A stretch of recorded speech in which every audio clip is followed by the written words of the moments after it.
दादा अभी जो रुझान आए हैं, हिंदी में दादा, अभी जो रुझान आए हैं, क्या लग रहा सरकार है भाजपा कर रहा है।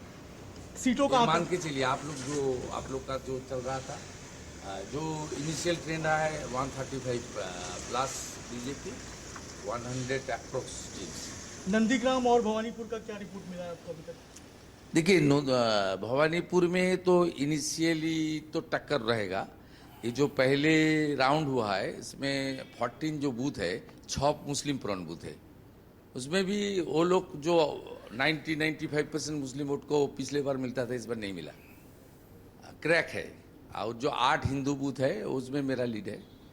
ये भवानीपुर का मैं 9-10 राउंड से आप देख लेना, मैं पूरा संभाल के आगे चला जाऊंगा। ये 77 वार्ड आ जाएगा, उसमें ममता बनर्जी का काफ़ी लीड होगा।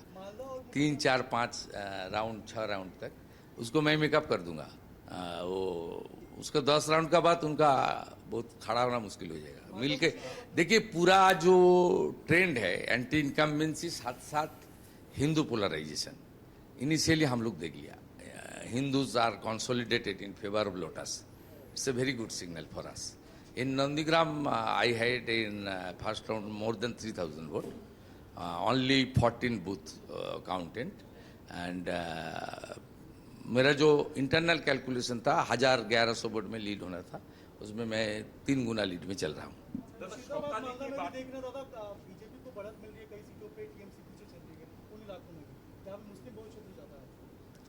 मुस्लिम वोट बाइफर्केशन हुआ है, खास करके मालदा, मुर्शिदाबाद, उत्तर दिनाजपुर में बाइफर्केशन हुआ है। और जो साउथ बंगाल और कोच बिहार जो मुस्लिम ज़्यादा टीएमसी को दे रहा है इनिशियली, लेकिन जिस तरीके से 90-95% हुआ था उनका 21 में 24 में, उस तरीके से कंसोलिडेशन नहीं है, क्रैक है। हमारा एकदम लक्षण नहीं है वो झूठा बात छोड़िए, ठीक है। I will speak after 11 AM. It's good. So what are the counting agents? Yes. Counting agents को क्या मैसेज देना चाहेंगे अभी की? धैर्य रखना चाहिए, ये कुछ नहीं है, ये सभी इनिशियल ट्रेंड है, बहुत आगे जाना है। पूरा इतना सब माने कूल एंड काम। Nandigram you leading by 3,000 votes in the first round. Yes. 3,500 हाँ, क्लीन स्वीप दादा, क्लीन स्वीप नंदीग्राम। ये मेरा आंकड़ा है ना, वहाँ 5 मुसलमान बूथ था आउट ऑफ 14 जो काउंट हुआ। मुसलमान बूथ में भी टीएमसी को हालत खराब कर दिया नंदीग्राम, मुसलमान बूथ में भी खराब कर दिया। ये मेरा थोड़ा सिग्नल था, ज्यादा दिन तक लोग को गुमराह करने नहीं हो सकता। প্রথম দিকে যা ট্রেন তাতে করে মধ্য কলকাতার বেশ কিছু তৃণমূল অফিস সেগুলো ফাঁকা হচ্ছে ধীরে ধীরে। না I am not passing any comment. কেন বহুদলীয় গণতন্ত্রে কেন থাকবে না party office? No, it's not good.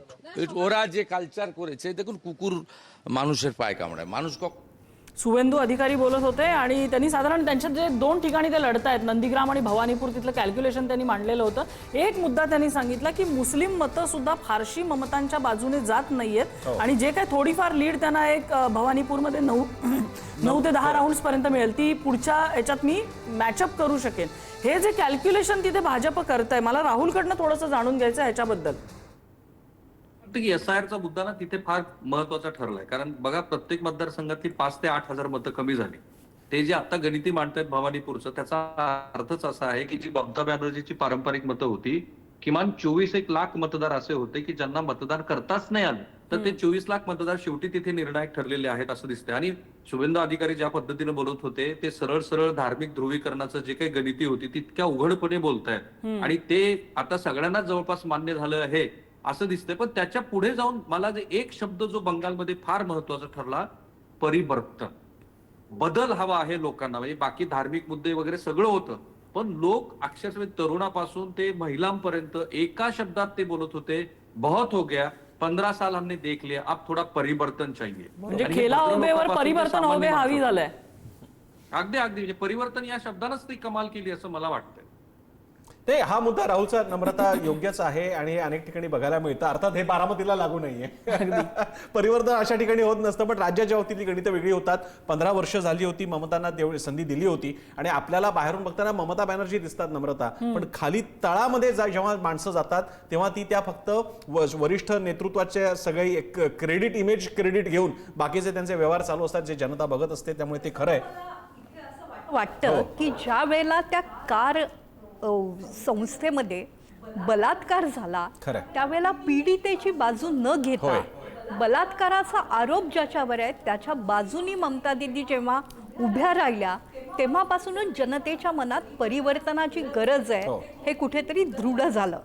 Rahul Kulkarni तिथे बराच काळ फिरलेले आहेत, म्हणून या क्षणी मला त्यांना प्रश्न विचारावासा वाटतोय की शुवेंदू अधिकारी ज्या अधिकारांनी बोलत होते आणि जी प्रगल्भता चेहऱ्यावर दिसत होती ते ममता बॅनर्जी यांचेच खरं तर समर्थक होते, त्यांच्याच मुशीत तयार झालेले आहेत. पश्चिम बंगालमध्ये कल हाच निकाल राहिला तर शुवेंदू अधिकारी मुख्यमंत्री होतील की भारतीय जनता पक्ष वेगळ्या एखाद्या चेहऱ्याचा शोध घेईल? कुलकर्णी, आपल्याला काय वाटतंय?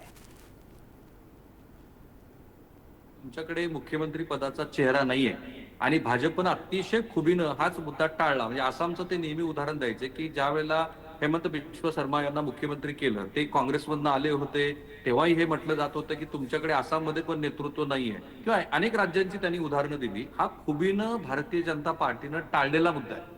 टीएमसीचं जे काही भ्रष्ट कल्चर आहे ते भारतीय जनता पार्टीमध्ये आणलं असं राष्ट्रीय स्वयंसेवक संघाच्या काही मंडळींचं शुवेंदू अधिकारी याच्याबद्दलचं मत आहे.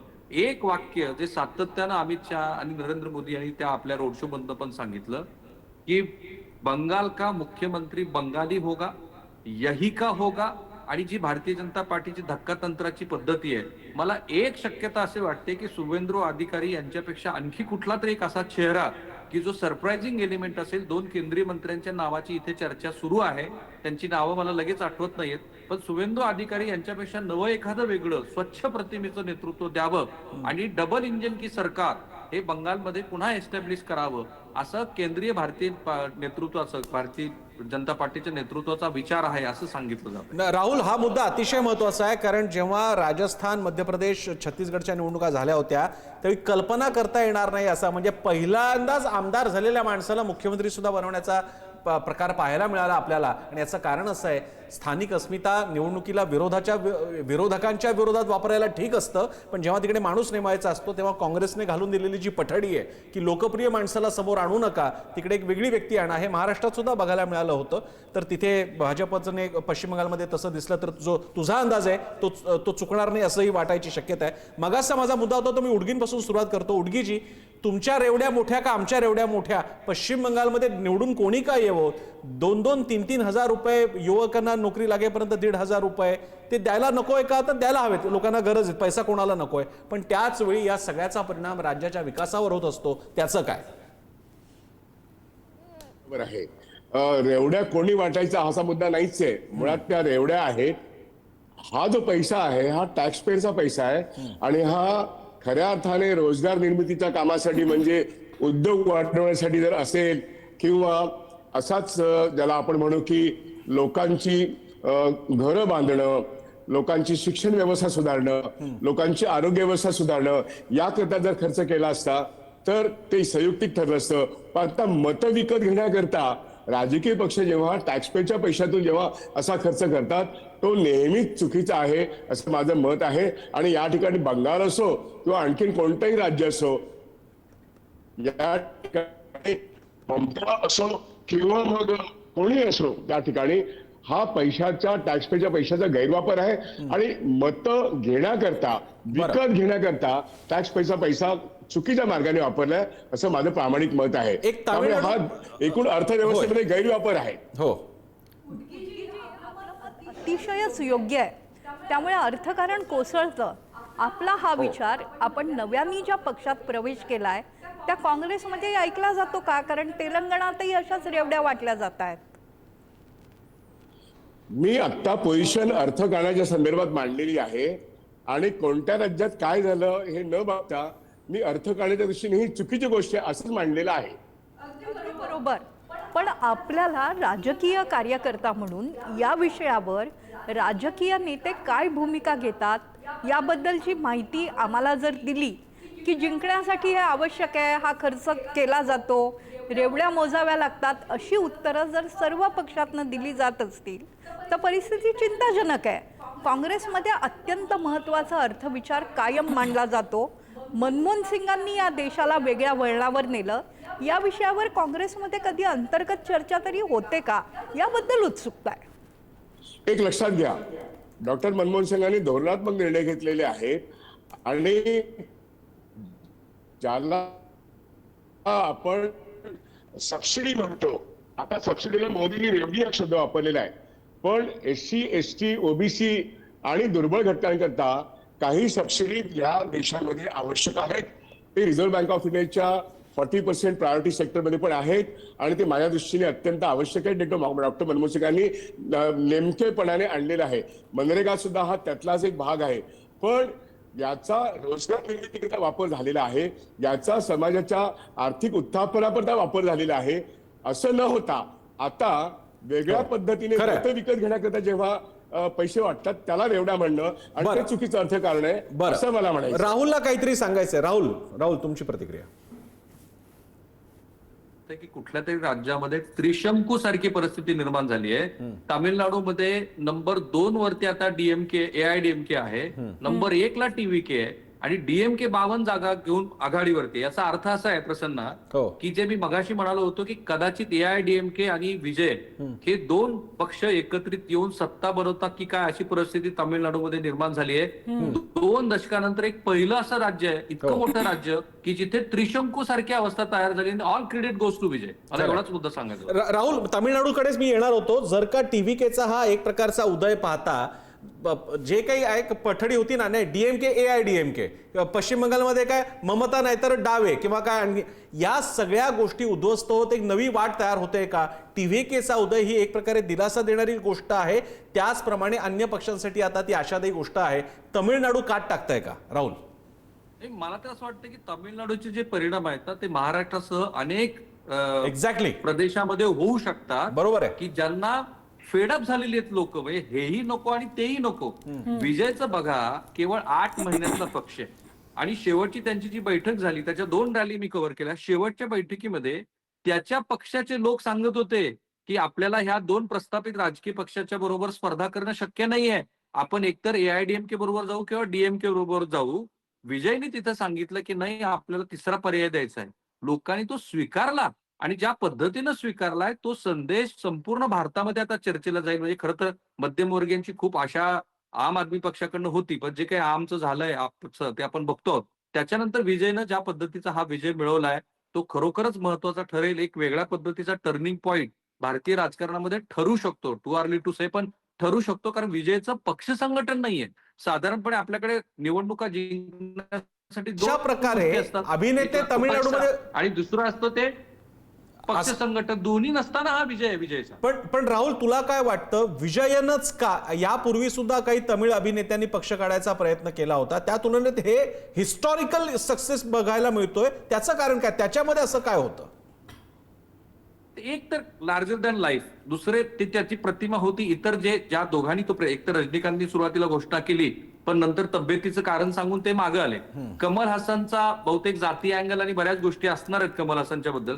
विजय बद्दल काय होतं बरं का, की तरुण मुलामध्ये विजयची जी क्रेज आहे ते फेनोमेनल क्रेज होती. म्हणजे अनेक अशी तरुण मला मुलं भेटली की त्यांना पूर्ण विश्वास होता. म्हणजे हा काउंटर प्रश्न तर मी त्यांना विचारत होतो की स्क्रीनवरचं आणि वास्तविक असं दोन्ही रूप फार वेगळं असतं.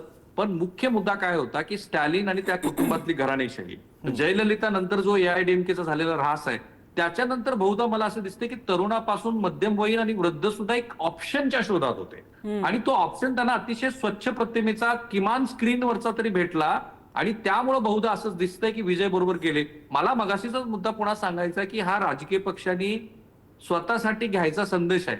आता जे बदलचं राजकारण आहे त्याच्यामध्ये केवळ पैसा आणि पक्ष संघटनच हवं याची गरज नाहीये. गेल्या 1 दशकभरातला आम आदमी पक्षाचा उदय आणि त्याच्या नंतर जी काही वाटचाल आहे ती आणि आता विजयचा विजय हा केवळ दाक्षिणात्य पद्धतीच्या मानसिकतेचा विजय म्हणून चालणार नाही. कारण ज्या पद्धतीचं रेवडी कल्चर दाक्षिणात्य राज्यातनं आला, आता तर 30 किलो तांदूळ देत होते स्टॅलिन. त्यांनी 5,000 रुपयाची घोषणा केली होती, भांडी द्यायचं सांगितलं होतं, तरी सुद्धा मतदारांनी त्यांना अवेरलं. याचा अर्थ असा की बंगालमध्ये ज्या आता आपण ज्या रेवडी कल्चर बद्दल बोलतोय त्याच्या पुढे जाऊन बंगाली मतदारांनी मतदान केलंय, तेच तामिळनाडूमध्ये दिसतं आहे. त्यामुळे केवळ प्रस्थापित नियम लावून त्या चौकटी लावूनच निवडणुका जिंकता येतील असं होणार नाही. अर्थात पुन्हा तेच सांगतो की विजयाचं विश्लेषण नीटपणे करायला हवं. पण असं दिसतंय की अँटी इन्कम्बन्सीचा फॅक्टर असेल आणि विरोधी पक्षही नको आणि सत्ताधारी नको, म्हणून जर तिसरा पर्याय आला तर लोक निश्चित स्वीकारतील. महाराष्ट्रासह अनेक राज्यामध्ये हा संदेश निश्चित जाईल असं दिसतंय. नाही, हा खूप महत्वाचे आहेत. खरं तर असं सरळ सरळ दिसत होतं की तमिळनाडूत स्टालिनच्या कुटुंबाच्या विरोधात कुठेतरी एक असंतोष आहे. राहुलजी, मला असं वाटतंय अण्णा द्रमुकला मिळालेल्या जागा पण सरप्राइझिंग आहे. टीव्ही के कसं समोर येत आहे हे पोलस्टरमुळे आपल्याला कळत होतं, पण अण्णा द्रमुकला जो प्रतिसाद मिळतोय आणि ते द्रमुकच्या वर गेले आहेत, तिथे पुन्हा शक्यता दिसतेय जी तुम्ही मगाशी व्यक्त केली होती. इथे एनडीए सरकार येईल का आणि तशा स्थितीत विजय अण्णा द्रमुकाबरोबर हातमिळवणी करून मुख्यमंत्री होतील काय? आत्ताचा हा प्रश्न आहे, निकाल अजून बाकी आहेत. पण विजय हे तामिळनाडूचे नवे मुख्यमंत्री, नवे MGR, आंध्रचे NTR होणार का?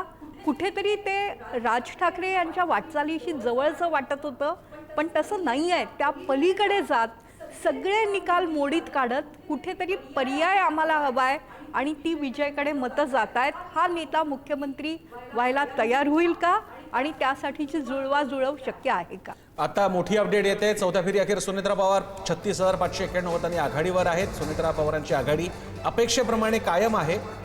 प्रश्न असा आहे की आता ही आघाडी किती मोठी असणार आहे. एक तर त्यांच्यासमोर कोणी उमेदवार नव्हता, अन्य जे काही उमेदवार आहेत म्हणजे जे अगदीच फक्त प्रसिद्धीपुरतं आलेले आहेत, ज्यांची नावं विशेष करून घ्यायची गरज नाही, त्यांना अगदीच 2 आकडी म्हणजे 10 आणि 15 आणि 20-50 मतं मिळालेली आहेत. राहुरी तिसऱ्या फेरी अखेर गोविंद मुकाटेंना 2,726 मतं आहेत. मात्र भाजपचे अक्षय कर्डिले 18,123 मतांनी आघाडीवर आहे. प्रसन्न, आणखी एका आघाडीबद्दल आपल्याला बोलायचं असेल तर बंगालवर लक्ष ठेवायला हवं. 139 जागी भाजप आघाडीवर आहे आणि तृणमूल 103 जागी आघाडीवर आहे. सुमारे आणखी जर का 10 ते 15 जागा मिळाल्यानंतर बहुमताकडे वाटचाल असेल. तरी सुद्धा मला वाटतं ह्या आघाडीवरती लक्ष ठेवायला हवं, कारण महाराष्ट्रातली लोकसभा आपल्याला विसरून चालणार नाही. काटेकी टक्कर जिथे झालेली होती आणि तिथे अंतिम निकालामध्ये बरेचसे फरक होते. बंगालमध्ये अर्थात काय चित्र आहे आपल्याला राहुल अधिक स्पष्ट करू शकतील. राहुल, बदल याच्यामध्ये काही दिसू शकेल का की हाच पॅटर्न सरळ राहील? माझ्यामध्ये सगळ्यात मोठी ब्रेकिंग बातमी जर काय असेल ना, तर ह्या कलाप्रमाणे तृणमूल काँग्रेसचं सरकार कोणत्याही परिस्थितीमध्ये बंगालमध्ये येणार नाही. त्याची चर्चा अशी होती की भाजपने 110 जरी जागा जिंकल्या तरी त्यांनी काहीतरी तजवीज केलेली आहे की ज्या तजवीजीतनं म्हणजे टीएमसीतले काही लोक आणि भाजपचं ज्या पद्धतीचं राजकारण आहे त्यातनं मी हे शक्यता पण नाकारत नाही, पण ती एक वेगळ्या पद्धतीची रणनीती बंगालमध्ये सुरू आहे असं म्हटलं जात होतं. आत्ताची जे बंगालमधल्या प्रादेशिक चॅनलची आकडेवारी येते त्याप्रमाणे बहुमताच्या आकड्याच्या खूप जवळ भाजप गेलेली आहे. आणि म्हणून मी म्हटलं की सगळ्यात मोठी ब्रेकिंग हीच आहे की 15 वर्षानंतर तृणमूल काँग्रेसची सत्ता पुन्हा येणे नाही. मागच्या वेळेचं तुम्ही ट्रेंड काढून बघा. मागच्या वेळेला जेव्हा पहिला कल यायला सुरुवात झाली त्याच्यानंतर 200चा आकडा पार करून तृणमूल काँग्रेस केव्हाच पुढे निघून गेली होती. त्यांना जवळपास 48% मतं मिळाली होती. 2019ला भारतीय जनता पार्टीने ज्या 18 जागा लोकसभेच्या जिंकल्या त्याच्यानंतर पक्ष, संघटन आणि विचार अशा अनेक अर्थांनी तृणमूलनी काम केलं, ममता बॅनर्जीने काम केलं. यावेळेला मला अगदी शेवटच्या आठवड्यामध्ये त्या थोड्या थकल्यासारख्या सुद्धा वाटल्या, कारण ती एक सिंगल हँडेड बॅटल झाली होती. त्यांच्या पुतण्याबद्दल, ममता बॅनर्जी बद्दल फारसा लोकांचा राग नव्हता, पण पुतण्याचे अनेक वेगळ्या पद्धतीचे इंटरेस्ट तयार झालेले. तो रिअल इस्टेटमध्ये आहे, कार्यकर्त्यांना तो आपल्या पद्धतीने वापरतोय. त्या पक्षाचे कार्यकर्ते हे बंगाली जनतेसाठी भार बनलेले आहेत अशी साधारण भावना जी लोकांची होती ती भावना तिथे रिफ्लेक्ट झालीये. पुन्हा मगाशी सुवेंद्र अधिकारी जे म्हणाले त्याप्रमाणे पोलरायझेशन अतिशय यशस्वी पद्धतीने भाजपने केलं. म्हणून मुख्यमंत्री पदाच्या एका चेहऱ्याबद्दल मला आता थोडीशी असं वाटतं आहे की ज्या पद्धतीचे 30% धार्मिक अल्पसंख्याक तिथं आहेत, ज्या वेळेला मुख्यमंत्री पदाचा उमेदवार दिला जाईल त्यावेळेला त्याचा आक्रमक हिंदुत्ववादी चेहरा कोण आहे अशा पद्धतीचा सुद्धा भारतीय जनता पार्टी विचार करेल अशी शक्यता दाट आहे. कारण तशा पद्धतीची तिथल्या जनतेची मागणी आहे असं कदाचित भाजपच्या नेतृत्वाला वाटू शकतं. पण आताची सगळ्यात मोठी ब्रेकिंग जी मला तिथनं दिसते बंगालमधलं, 145 जागेवरती भारतीय जनता पार्टी पुढे आहे. याचा अर्थ असा की खूप वर्षानंतरचं भाजपच्या शीर्षस्थ नेतृत्वाचं जे स्वप्न होतं की जे जनसंघाचे फाउंडर आहेत त्या राज्यामध्ये आपली सत्ता यायला हवी, ते स्वप्न भाजपचं पूर्ण होईल अशी आता दाट शक्यता. तुम्ही जे दोन चेहरे म्हणताय ते मला वाटतं निशित प्रामाणिक आणि सुकांता मुजुमदार, त्याच्यापैकी सुकांता मुजुमदार यांच्या मागे जास्त वजन दिसतंय, कारण ते प्रदेशाध्यक्ष पण तिकडे राहिलेले आहेत जर मी चुकत नसेल तर. राहुल बरोबर, अगदी बरोबर आहे. म्हणजे तेच की भाजपचं जे स्वप्न होतं ते स्वप्न पूर्ण होत असताना जो संदेश दिला जाईल तो आक्रमक हिंदुत्वाचा असेल. खास करून बांगलादेश बरोबरची जी पोरस बॉर्डर आहे तो एक महत्वाचा मुद्दा तिथं केला गेला होता आणि त्याचा विचार करून मुख्यमंत्री पदाचा चेहरा दिला जाईल. खूप वर्षानंतरचं भाजपचं जे स्वप्न आहे ते बंगालमध्ये यशस्वी होताना दिसतंय. इथून पुढे माघार तर होण्याची शक्यता कमी आहे. ज्या लोकसभा निवडणुकीचा तो उल्लेख केलास नम्रता, आता ती शक्यता नाहीये, कारण जवळपास 60% मताची मोजणी झालेली आहे. 60% मताच्या मोजणीनंतर मागच्या वेळेला 52 अशा विधानसभा मतदारसंघ होते जिथे 5,000 टीएमसी जिंकली होती. तिथे पूर्ण फोकस केला भाजपने आणि ते यश खेचून आले. 6 ते 8% मताचा त्यांना मोठा फायदा झालाय असं आता दिसायला लागले भाजपने. एक या निमित्तानं चर्चा अशी पुढे घेऊन जाता येईल. एक मला आसामकडे जायचं होतं, पण एक काही अपडेट्स आपण पाहूयात ब्रेकिंगच्या स्वरूपात आलेल्या. मतसंग्राम ब्रेकिंग. पश्चिम बंगालमध्ये तृणमूल काँग्रेस 99, भाजप 142 जागांवर आघाडीवर आणि मगाशी जसं राहुल म्हणाला की आता फार फरक पडणार नाही. 6 मॅजिक फिगर पासून 6 जागा बहुमतासाठी 5 जागांची गरज आहे. बंगालमध्ये कायमच एका पक्षाच्या बाजूनी मतदान होतं, त्यामुळे जो काय विजय मिळेल तो निर्णायक असेल असं प्रारंभापासून म्हटलं जात होतं. हो अर्थात, आणि ते एका अर्थानं चांगलं सुद्धा आहे. नंतरचे घोडेबाजार यापूर्वी 90च्या दशकात भारताने असे अनेकदा बघितलेले, त्या तुलनेमध्ये हे जर का टळत असेल तर चांगली गोष्ट आहे. फक्त एक आहे, भाजपसमोर ज्या त्यांनी पॉलिसीज जाहीर केलेल्या आहेत त्या अतिशय महागड्या आहेत आणि त्या त्यांना डिलिव्हर कराव्या लागणार आहेत. अर्थात राज्यही महत्त्वाचं असल्यामुळे भाजप पूर्ण जोर लावेल या शंका नाही. आता जर का चर्चा याच दिशेने चालू राहिली असेल तर एक आसाम राज्याबद्दल आपलं बोलणं थोडंसं राहिलेलं आहे. पुन्हा राहुलपासून सुरुवात करतो आणि मी आंबेकर आणि मृणाल मॅडम आणि नम्रता आपण सगळेच याबद्दल बोलणार आहोत. आसाम सुद्धा तितकंच महत्त्वाचं होतं, त्याला मणिपूरचा संदर्भ होता. दुसरीकडे जे विद्यमान मुख्यमंत्री आहेत त्यांचे अतिशय आक्रमक विधानं होती. राहुल, आसामबद्दल आसामबद्दल प्रसन्न आणखीन एक म्हणजे की मुस्लिम पर्सेंटेज, मुस्लिम टक्का ज्या राज्यामध्ये जास्त आहे असं हे एक आसाम राज्य आहे आणि तिथे भाजपची आता निर्णायक आघाडी दिसते. येस राहुल. तरुण गोगोई आणि राहुल गांधींनी खरं तर ही वैयक्तिक स्वरूपाची लढाई केली होती, कारण ज्या पद्धतीची शेवटची प्रेस कॉन्फरन्स पवन खेडा यांची झाली त्या प्रेस कॉन्फरन्समध्ये हेमंत बिस्वा शर्मा यांच्या पत्नीच्या संदर्भातले काही मुद्दे मांडले गेले आणि काँग्रेसच्या मंडळींना असं वाटत होतं की या शेवटच्या आपल्या वॉरमुळं काही प्रमाणात का असेना पण जे भाजपला खूप विश्वास वाटत होता की ज्या पद्धतीने SIR तिथे काम करते. बघा 48 विधानसभा मतदारसंघ असे होते की जिथे अल्पसंख्याकांची मतं खूप निर्णायकी होती. SIRचा खरा फायदा तो तिथे झाला. ते त्यांच्याकडे जी खरी खोटी डॉक्युमेंट्स होती का वगैरे तो शेवटी कोर्टाच्या समोरच्या स्क्रुटनीचा विषय. पण त्या SIR मुळे किमान 22 विधानसभा मतदारसंघामध्ये धार्मिक अल्पसंख्याकांची मतं संपली. त्याबरोबर हेमंत बिस्वा शर्मा यांचा जो काही कारभार आहे, आता हे सलग 3री वेळ असेल की आसाम सारख्या राज्यामध्ये की जिथे सिलिगुडी सारख्या कॉरिडॉर बद्दल खूप चर्चा केली गेली. काही लोकांना आत्ताच त्यांचा परवाच्या दिवशी मी मुलाखत बघितली, ते म्हणाले की आम्ही लोकांना उचललं आणि रात्रीच्या अंधारामध्ये बांगलादेशमध्ये ढकलून दिलं. असे खूप सारे मुद्दे होते की ज्या मुद्द्यावरती भाजपनं प्रचार केला. सगळ्यात महत्वाची बाब काय, काँग्रेस कुठंच चुकली. हेमंत बिस्वा शर्मा सारखा जो नेतृत्व त्यांच्याकडे होतं ते त्यांनी जे काही झालं काँग्रेसमध्ये खास करून राहुल गांधी यांच्या बरोबर, त्याचा परिणाम असा आहे की ती वैयक्तिक स्वरूपाची लढाई झाली. तरुण गोगोई, राहुल गांधी एकीकडे, हेमंत बिस्वा शर्मा एकीकडे. आणि या लढाईमध्ये आता आसाममध्ये केलेलं काम, SIRचा मुद्दा, धार्मिक अल्पसंख्याकांवरती झालेलं पोलरायझेशन आणि त्यांच्या सगळ्या वेगवेगळ्या पद्धतीच्या स्कीम, या सगळ्यांची एकत्रित बेरीज असं दिसते की ज्याला प्रो इन्कम्बन्सीचा फॅक्टर म्हणून भाजप आपल्या सरकारबद्दल सांगत असतं, तो तिथे काम करताना दिसतं. एक थॉट तुम्हाला एक विचारासाठी म्हणून सांगतो की पुढचे पंतप्रधान कोण अशी जर भारतीय जनता पार्टीमध्ये चर्चा सुरू झाली तर 2-3 नावं जी चर्चेला असतात त्यात श्री देवेंद्र फडणवीस असतील किंवा उत्तर प्रदेशचे मुख्यमंत्री असतील, त्याच्याबरोबर दूरच्या आसामच्या एका नेतृत्वाची चर्चा होत असते आणि ते हेमंत बिस्वा शर्मा असतात. त्यामुळे या विजयाचं श्रेय, कारण बंगालमध्ये सुद्धा सगळ्यात जास्त कुणाच्या प्रचार सभेला डिमांड होती तर जशी ती योगीच्या होती तशीच ती हेमंत बिस्वा शर्माच्या प्रचार सभांना होती. हा पण मुद्दा या निमित्तानं राष्ट्रीय राजकारणाच्या दृष्टीनं महत्वाचा ठरेल की भाजपमध्ये किमान 3-4 नेत्यांचं नेतृत्व त्याची फळी तयार आहे आणि हेमंत बिस्वा शर्माचा हा विजय त्या दृष्टीनं फार महत्वाचा आहे. आणि हा सलग तिसरा विजय असेल तर मला वाटतं त्यांच्या क्रेडिट बॅग मध्ये थोडंसं जास्त वजन पडलेलं आहे. अर्थात मी आंबेकरांपासून चर्चा सुरू करतो. पहिली गोष्ट म्हणजे पश्चिम बंगालमध्ये जी दिशा दिसते, मी शब्द सांभाळून वापरतोय, जी दिशा दिसते ती भाजपच्या दृष्टीने सकारात्मक आहे. 140च्या पुढे आता भाजप जाताना दिसतोय आणि ममता 99-100च्या आसपास आहेत. हा आकडा कितपत बदलेल हे आता बघावं लागेल, कारण 60% जास्त मतदान झालेलं आहे. आंबेकरजी, या निमित्तानं जी काही झालमुडी होती ती बंगालची, पश्चिम बंगालची गुंतागुंतीची भेळ ही मात्र या निमित्तानं भाजपच्या बाजूला वळताना दिसते.